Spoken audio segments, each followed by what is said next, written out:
The emergency klaxons had finally stopped wailing, leaving only the hiss of depressurizing airlocks and the distant groan of twisted metal. Jackson Reed picked his way through the wreckage of Hangar Bay 7, his boots crunching on shattered glass and debris. The Vraxian attack had been swift and brutal, catching the frontier station off guard.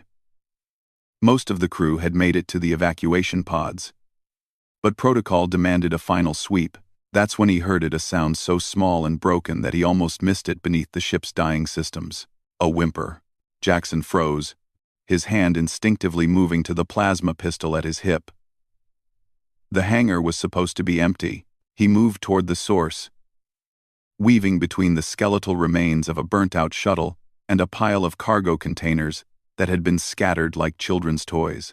Behind a stack of supply crates, curled into a ball barely larger than his torso, was something that made him question everything he thought he knew about the universe.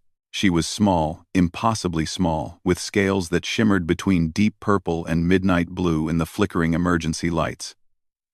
Two delicate wings, translucent like stained glass, were wrapped protectively around her body. Her eyes, when they opened to look at him, were pools of liquid gold filled with a terror so profound it made his chest ache. A dragon. A juvenile dragon, no more than a hatchling by the look of her. "Hey," Jackson said softly, crouching down and raising his hands to show he meant no harm. "Hey. It's okay. I'm not going to hurt you." The little dragon flinched, pressing herself harder against the wall. Her scales rippled with what looked like barely contained fear.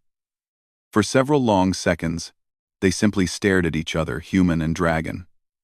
Two species that weren't supposed to exist in the same galaxy, let alone the same hangar bay. Then she spoke, her voice barely a whisper, crackling with smoke and grief. "Mama Dragon is dying out there." The words hit Jackson like a physical blow. He followed the direction of her trembling claw, pointing toward the massive viewport that overlooked the debris field beyond the station. Through the reinforced transparent steel, he could see the carnage of the battle, twisted ships, frozen bodies, and clouds of crystallized oxygen spreading like fog through the void. And there, caught in the station's emergency lighting, was something that defied comprehension. A dragon.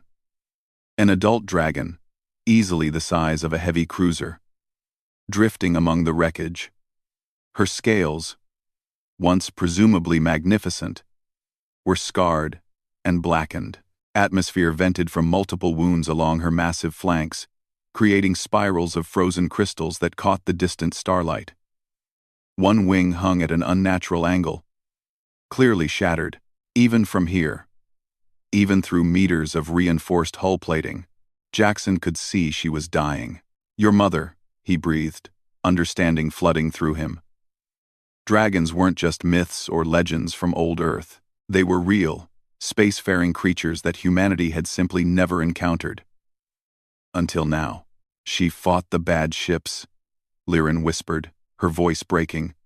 "The ones with the red marks. She told me to hide, to stay quiet, to wait for help."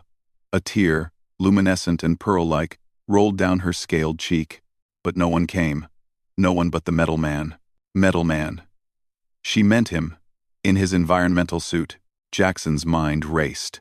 The station's main systems were failing. Life support would collapse within the hour. The remaining evacuation pods could barely hold the crew, let alone accommodate a dragon hatchling. And her mother, that magnificent, dying creature beyond the viewport, had mere minutes left before the void claimed her completely. Every logical part of his brain screamed at him to leave, to follow protocol, to save himself. But Jackson Reed hadn't survived 15 years on the frontier by always following the rules. "Liren," he said gently, and the hatchling's eyes widened at the sound of her name on human lips. "That's your name, isn't it? I heard you say it in your sleep." She nodded, a very human gesture that made his heart squeeze. "My name is Jackson, and I'm going to help you." He stood, his mind already calculating trajectories, oxygen reserves, and the sheer audacity of what he was about to attempt. "Can you fly, even a little?" Inside? Liren asked, confusion cutting through her grief. "No, little one. Outside. To your mother."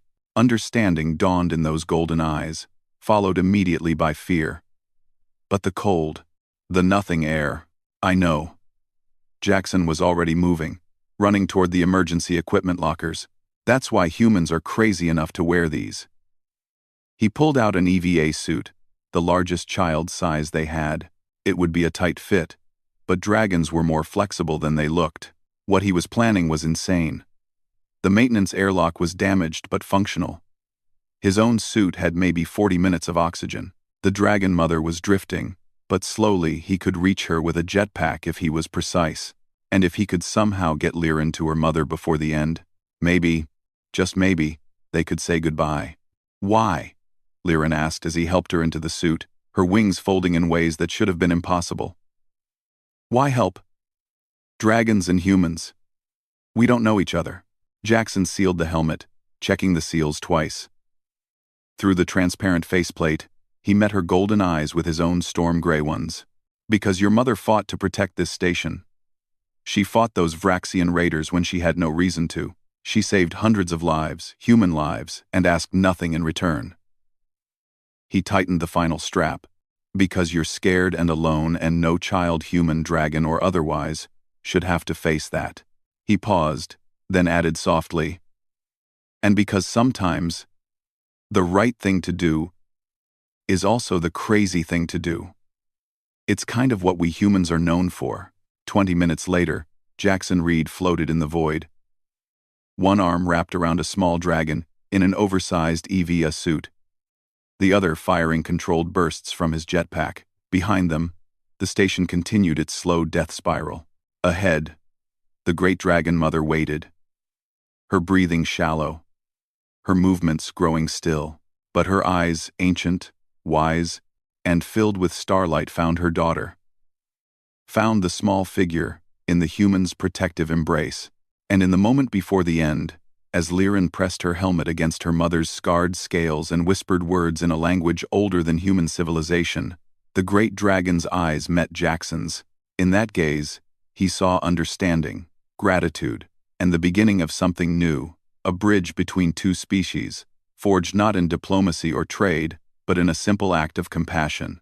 The mother dragon's final breath crystallized into diamonds in the void, and Liren's grief was a sound Jackson would carry forever. But as he jetted them both back toward the dying station, the small dragon clinging to him with surprising strength, he knew one thing with absolute certainty. Humanity had just made its first friend among the stars.